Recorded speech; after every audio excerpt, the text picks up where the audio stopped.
Os Kryptonianos são uma das raças mais importantes e relevantes da ficção, mas nesse vídeo eu vou falar sobre um Kryptoniano muito peculiar e extremamente temido. No caso, o perigoso General Zod, um inimigo jurado do Superman e de toda a casa de El. E para saber mais sobre um dos mais problemáticos Kryptonianos, venha comigo e seja muito bem-vindo ao Planeta Diário.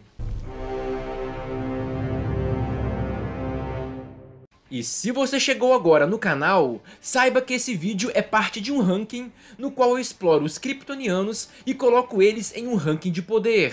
O ranking aparece sempre no final do vídeo, então fique comigo até o final. E saiba também que no primeiro vídeo da série eu já falei sobre o Superman e sobre o Riel, e eu recomendo conferir porque é lá que eu explico as regras. Mas dito isso, vamos falar do Zod.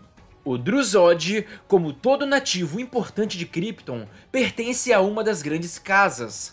E para quem não sabe, em Krypton existem famílias ou casas que são responsáveis e destinadas a cumprir certos papéis. E a Casa Zod está intimamente relacionada à área militar e à proteção de Krypton. E, portanto, os membros da família Zod, que como todo o resto não nascem por meios naturais, são treinados e ensinados desde novos a cumprir o seu papel de guerreiros a serviço de Krypton. Tanto que os antepassados do Dru-Zod eram líderes do Conselho Militar de Krypton. Mas o Dru-Zod, que é o Zod que nós conhecemos, resolveu adotar um comportamento diferente, se rebelando contra a ordem estabelecida em seu planeta.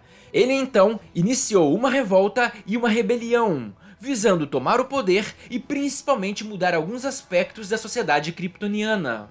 E os reais motivos por trás da revolta do Zod não são bem claras, e já foram dadas várias versões diferentes em várias mídias. E em muitos casos, a razão que levou o Zod a fazer isso nem é explicada. Porque vale lembrar que o Zod é um personagem relativamente esquecido nos quadrinhos, principalmente antes dos anos 80. O personagem se popularizou após o filme do Superman da década de 80, e também após a sua aparição em Smallville e no filme O Homem de Aço. Mas em alguns momentos, eles falam ou indicam as razões que levaram Zod a tentar tomar o controle de Krypton. E para isso temos que fazer um apanhado geral. Então, em muitas das vezes, ele faz isso por querer mudar algo na política interna ou externa de Krypton. Em alguns casos, ele não se conforma com a postura frouxa do seu planeta e do seu povo com relação a possíveis ameaças externas, ou seja, de outros planetas. E em outros casos, ele se revoltou após ver o declínio da área militar de Krypton, que teve o seu poder esvaziado pelo Conselho de Ciência, que era o mais poderoso e influente de Krypton. E foi esse conselho que se opôs à ideia de que Krypton deveria explorar a galáxia, e também foi ele que afastou o antepassado do Zod de um cargo de relevância. E com isso, as forças armadas de Krypton foram sendo progressivamente abandonadas, e os militares foram sendo encarregados de missões menores e menos importantes. E além disso, em algumas obras e mídias, o Zod tentou tirar o Conselho de Krypton por eles esconderem a verdade sobre o fim do planeta. E o Conselho estava perseguindo todos aqueles que ousavam espalhar a notícia de que o fim de Krypton estava próximo, o que era verdade. Mas o que temos em comum de tudo isso é que o Zod se opôs ao Conselho de Krypton, e junto com a sua aliada militar de confiança chamada Ursa, e um cientista que era amigo de Jor-El chamado Non, eles resolveram se rebelar contra o Conselho. E na história citada acima, eles fizeram isso após perceber que o Jor-El estava certo ao dizer que o fim de Krypton se aproximava. Mas devido a esse ato, esses três foram condenados ao banimento para a Zona Fantasma, que é uma prisão extradimensional que eu falo em detalhes nesse vídeo, vale a pena conferir. E o motivo da raiva do Zod pelo Jor-El varia bastante também. Mas de forma geral, foi por considerar o Jor-El um traidor ou um covarde. Mas o fato é que o Zod busca se vingar do Jor-El, e na ausência do Jor-El, ele se contenta em se vingar de qualquer outro membro da Casa de El. E o Zod já escapou da Zona Fantasma algumas vezes e já causou alguns problemas não só para o Superman, mas também para a Supergirl, para os Lanternas Verdes e até para toda a Liga. Ele possui todos os poderes do Superman ou de qualquer outro kryptoniano em um Sol amarelo. Porém, a intensidade dos poderes dele é bem menor do que a do Superman, visto seu pouco tempo de exposição ao Sol amarelo. Mas ainda assim, ele já travou algumas batalhas épicas contra o Kal-El, já sendo capaz de rivalizar contra um Superman se contendo. E isso graças à sua grande habilidade em artes marciais e também por ser um grande estrategista. Mas agora vamos ver alguns feitos dele para dimensioná-lo no ranking.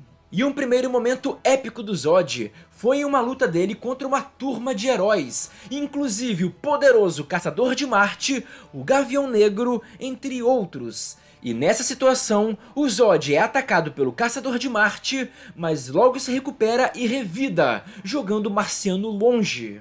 Ele também levou uma visão de calor do Caçador de Marte, mas saiu na maior. E esses casos evidenciam sua grande invulnerabilidade. Mas após esses ataques, ele se irritou e quebrou uma bolha feita pelo Caçador de Marte e partiu para cima dele, trucidando o Marciano, que não teve sequer condições de reagir, sendo brutalmente nocauteado. E é por isso que eu digo que, embora o Caçador de Marte tenha poderes incríveis, eles não são garantia de vitória. Por exemplo, ele não conseguiu, nesse momento, reagir ao Zod, não sendo capaz de ficar intangível ou qualquer outra coisa. E antes que alguém fale, não, o Caçador de Marte não tem a velocidade próxima da do Zod e muito menos a do Superman.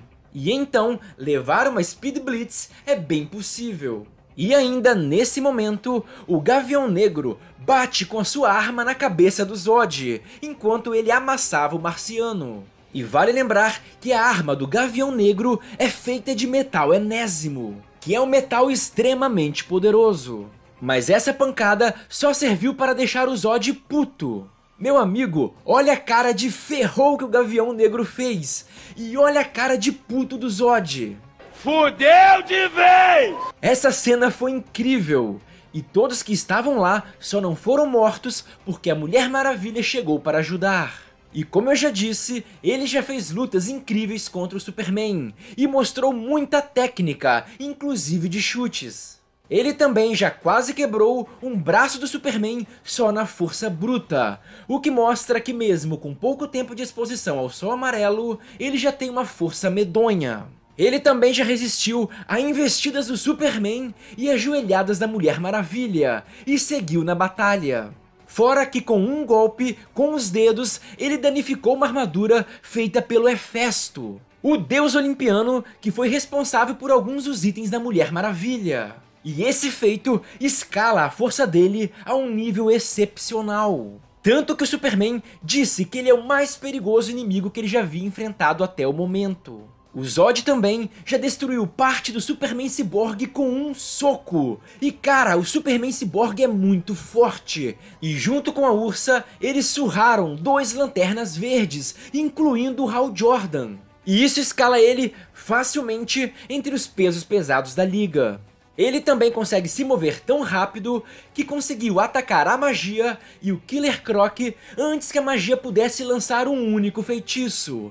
E inclusive, em um outro momento, ele derrotou a magia de uma forma muito interessante. Porque quando ela foi conjurar um feitiço, ele usou a sua força pulmonar, que é capaz de projetar o super sopro, para sugar o ar do ambiente. Então ele fez o efeito contrário, ao invés de soprar, ele literalmente puxou o ar, criando um vácuo que tirou todo o ar do pulmão dela, derrotando ela na maior facilidade. Cara, olha que habilidade interessante. Mas falando em magia, saiba que até ataques mágicos de origem divina ele já tancou e seguiu firme e forte. Ele também já reagiu a uma tentativa de investida da Supergirl, e mais, ele ainda deu um socão nela no ato, jogando ela longe, como se ela fosse um saco de estrume. Mas embora ele tenha todos esses feitos e poderes, no ranking ele vai estar abaixo tanto do Superman quanto do Riel. Mesmo porque ele não tem nem de longe os feitos do Superman, que é o nosso ponto de comparação. E também, na maioria das lutas entre ambos, o Superman levou a melhor. Fora que ele já amargou algumas derrotas que o Superman não amargaria, como em outra luta contra o Hal Jordan. E então, não há qualquer motivo para colocá-lo em um ranking igual ou superior. E agora que o Zod foi colocado no ranking, eu preciso da sua opinião para escolher o próximo kryptoniano que estará no ranking. Então, deixe nos comentários quem você quer que seja o próximo. E o kryptoniano mais votado estará no próximo vídeo da série. E se gostaram do vídeo, deixe o seu like e se inscreva no canal, porque isso ajuda demais. E também garante que você não vai perder os próximos vídeos. Conto muito com o apoio de todos e até a próxima!